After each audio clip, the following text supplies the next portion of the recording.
Well, a sour start to the new year in New York City. 3 police officers injured by a man with a machete near Times Square about 2 hours before the iconic ball drop. Now, New York City Mayor Eric Adams saying all 3 officers are in stable condition. Now, the suspect, 19-year-old Trevor Bickford of Maine, shot in the shoulder during the attack.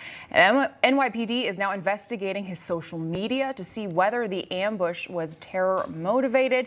Make sure you stay with Newsmax all day long for this ongoing story. Yeah. Carl, this suspect, he had no prior arrests, but he was on police radar due to his online postings. We don't have those yet, but it is interesting that he was previously on their radar. Well, a couple things that are big in this, which is, what were those postings? All right. I don't know. I haven't looked into his personal postings yet, but the issue is everybody is always on their radar when they commit these crimes. So, like, what is the line to cross that Fourth Amendment, the right to search and seizure, to maybe infringe on someone's right to bear arms, maybe even arrest them? What is the line of that to do this? So, to talk more about this, we're going to bring in our buddy Jake Bequette. You are a NFL, obviously, Super Bowl winner. You ran single-handedly by yourself. Yes. No one else was there. Wasn't Brady, wasn't Belichick. It was on me. Exactly. No, yeah. But also, you just ran for U.S. Senate, so Army veteran. So this, to me, has some clear problems. They knew about him. They didn't do anything. Somehow makes his way into Times Square. They're now monitoring his social media. What do you think could have been done? What's your armchair quarterback to? Yeah, it's one more known wolf, right? We hear that term bandied about because it's true. Law enforcement. We have this a narco tyranny situation in the U.S. right now. You have anarchy in our streets and our cities, and then tyranny for law-abiding people who just want to be left alone. And it's really sickening to see law enforcement cracking down on people in red states, red state America, people who are just trying to get by. But in our biggest cities where you have just billions of dollars of police and law enforcement resources, they can't secure these areas where they know they're going to have these threats of attacks on New Year's Eve and they still can't get it done. So let's talk about the terror aspect of this, which is they're saying that this could be investigated for possible terror links.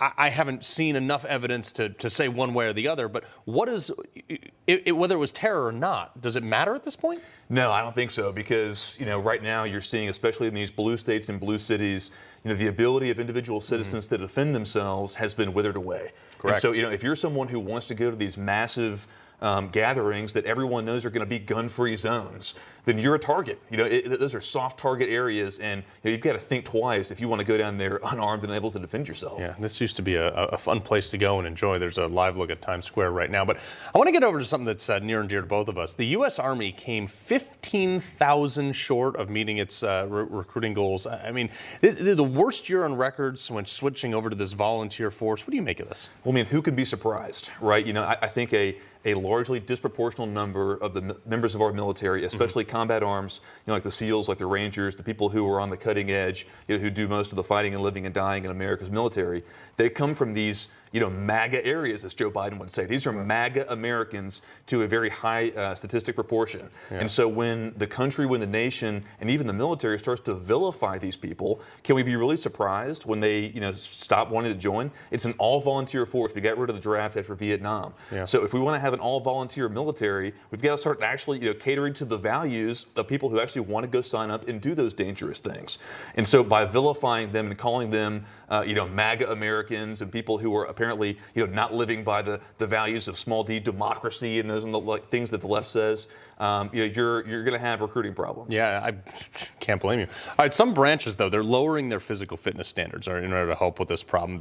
They're saying, well, you used to have to do 42 push-ups. We're going to lower it to 18 push-ups. I mean, we live in a society where the federal government, is warning that almost 80% of Americans can't meet the, quote, recommended physical fitness standards. Is China just going to roll over our military in the coming years? Yeah, I mean, the obesity epidemic it's really a national security issue at this point, and so many of America's youth are overweight and out of shape, and that's got to be a change in the culture, a change in the mindset, a change within the home. It starts right there around the dinner table, as so many of our other issues are. But I want to see more of an emphasis on physical fitness in our schools. Right. Physical education has been slowly eroded out of the public education system. That's got to come back.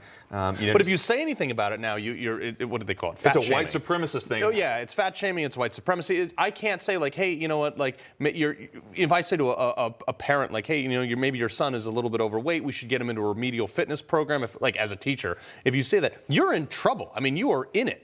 Yeah, I mean, imagine if the NFL, tried to lower their standards in terms of performance. Like it's in a free market system like professional sports, the bar keeps raising because the talent level is constantly pushed, and that competitive nature, that's what makes teams excel, and the level of play keeps accelerating higher.